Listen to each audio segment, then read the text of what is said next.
Anthony. Mark Anthony. Super Bowl, 5,000 subscribers. Good news.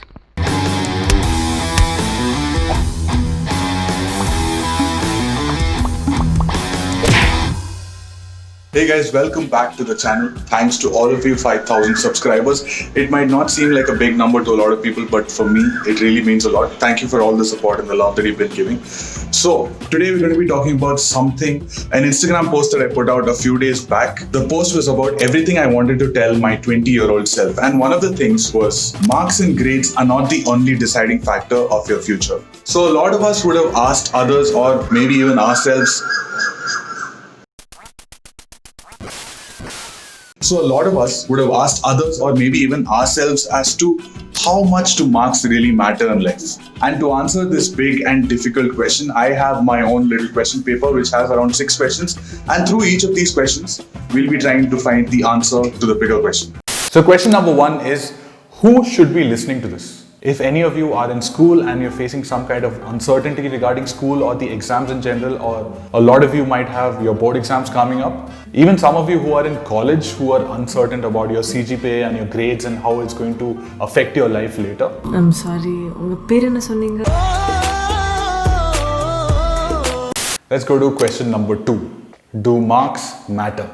I'm not going to say marks don't matter at all. Yes, marks do matter, especially in an Indian education system which relies so heavily on marks and grades to make sure you have like a bright future ahead, especially in terms of conventional careers like engineering or medicine. This video is not supposed to be a diss against anyone who's passionate about academics, and if you're good at getting marks, exploit the shit out of it.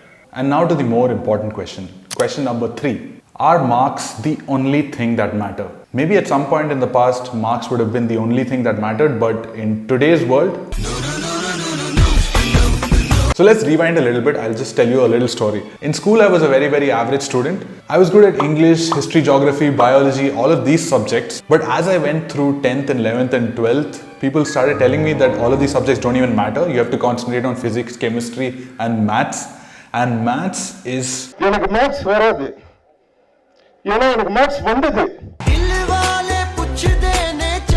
I took extra classes, I took night classes, and finally somehow in the 12th board exams I got 59, which I'm very proud about. And after the board exams I burnt my maths textbook.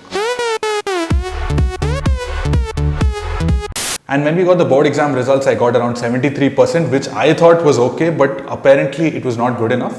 All my other friends were getting in the high 80s and 90s and stuff. So, but there was this one guy, this one friend that I had who came to me and he said, "Hey, 73, I thought you'll fail and all, huh? Pass aita." But then, fast forward to a few years later, which is last year, that same friend messaged me on Facebook saying, "Congratulations on everything that you've done with the company, with Fully Filmy and everything. I'm really happy to see your growth and stuff." And honestly, I'm a little embarrassed that I was even angry with that guy because he's really not the guy to blame. Today I'm the founder of a company and I might be starting a few more companies in the future. And apart from all of that, I'm a content creator. I shoot and edit my videos. I write a lot. I'm actually writing my first screenplay. But if marks were the only thing that decided my future, I wouldn't be any of these things and I wouldn't really be talking to you right now. And there's one more common misconception that I really want to clear. It's assumed that if you're not good at getting marks, then you can take up arts or any creative career. And that is like a really old orthodox notion that really doesn't exist anymore. So like I said before, there are conventional careers and then there are your creative careers for which you need much more than marks. Today we have examples of a few people who took up conventional careers initially but now are also getting into the creative space. For example, from my own circle, my auditor now makes YouTube videos through which he teaches people to handle money a little better and also teaches brands and companies and organizations to grow further in their business. Question number 4 is, what did I do during school and college? So one thing I did during my entire school time was that I used to draw a lot. For example, there was my Eminem phase in which I used to worship Eminem. So I used to draw his portraits a lot. And like that, I drew whatever I liked, whoever I followed. And after 12th,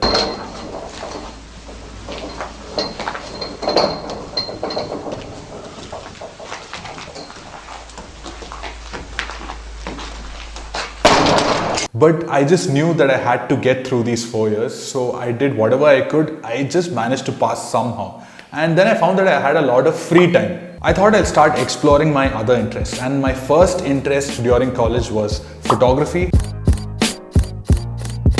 At that time, I used to follow this photographer called Joel Robison, and his photographs were really surreal. And what I used to do was I tried to replicate it myself. So I did a lot of this on my own, and then I found this other friend in my next class. His name was Basra. He's still a very good friend of mine. So Basra was this Punjabi guy, though it has nothing to do with the story. And I found out that he's also really interested in photography, and me and him used to take the bike and go to different places and start taking pictures. Like for example, there was this particular shoot in which we went behind the college where there was like a vast area of nothingness. There was just a field, and we made our friend Jyotikesh walk towards the camera over and over and over again while we tried to throw playing cards all around him, and this was what the final image looked like. Kind of like a mangata effect. And music was one more thing that both of us used to really enjoy, and we used to go to these rock concerts which were a huge rage in Chennai at that time, and we used to go and take pictures over there also. And looking at those pictures of those rock concert, I got commissioned by this magazine to come do a photo shoot of this rock band. And because I was never a professional photographer or anything, I had to use these tips and tricks to make the pictures a little better than they were before. So automatically, obviously, I learned Photoshop.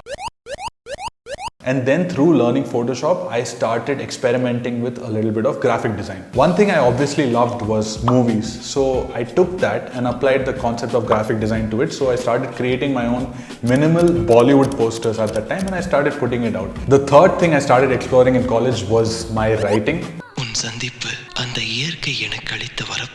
Oh my dear Valentine, I love you. I've always been an introvert, so all the things that I couldn't say to people, I tried to put it out into words. So I created my own blog. I started writing about my experiences, about advertising, about my college days, all sorts of random shit. There was a lot of agony in that writing.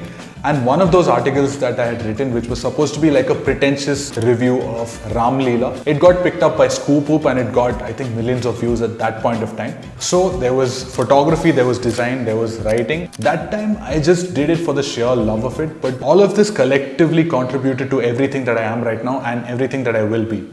Not my marks. What should you do? The first thing you should do is observe everything, note down what you find interesting or what you like about the content that you consume or the people that you meet, and then start creating something out of it.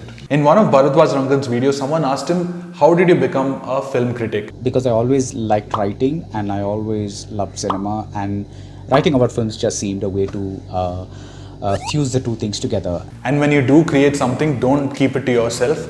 Put it out and ask for feedback. Even if you think it's absolute shit, it's absolute garbage, and you truly don't know if it's good or not unless you actually put it out and get people to respond. And apply whatever constructive feedback into creating more and more and more, and you'll surely just keep growing. Wow! And finally, and most importantly, fuck your excuses.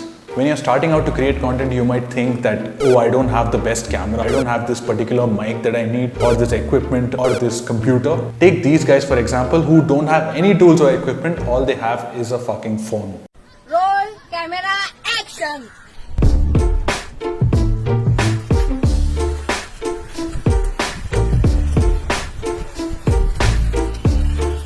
So to create content today, all you need is 3 things. A phone, an internet connection, and your thoughts. Nothing else. Question number 6. Do you have to listen to me? Hey, who are you, man? I'm just someone who's lived through some of these experiences and then created something out of it. You, man? Why me? So every movie that you watch, every song that you listen to, every person that you meet, or everything that you hear someone saying is just a spark.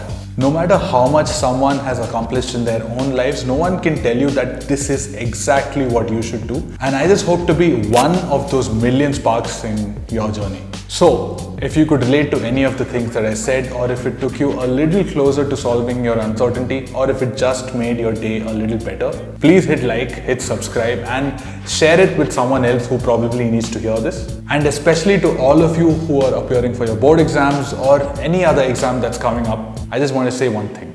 If life was a sentence, marks are just a few letters of that sentence, never a full stop. Sexy dialogue.